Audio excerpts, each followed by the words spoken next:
ॐ अन्नपदेन्नस्य अनुदे जनमेवस्य शुकमेनाः प्रप्रदातारन्तारिख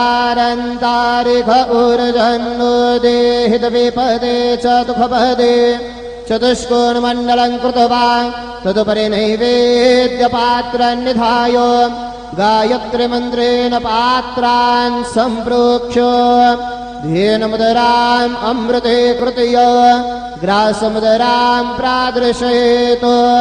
सतयन्त्वरतेन परिकिञ्चामि ॐ प्राणाय स्वाहा ॐ अपानाय स्वाहा ॐ व्यानाय स्वाहा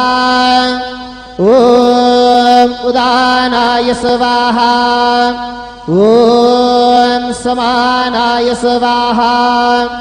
ॐ ब्रह्मणे नमः मध्ये पानीयं समर्पयामि पुनर्नैवेद्यं निवेदयामि ॐ प्राणाय स्वाहा ॐ अपानाय स्वाहा ॐ व्यानाय स्वाहा ॐ उदानाय स्वाहा ॐ समानाय स्वाहा ॐ ब्रह्मणे नमः नैवेद्यं निवेदयामि हस्तप्रक्षालनं समर्पयामि मुखप्रक्षालनं समर्पयामि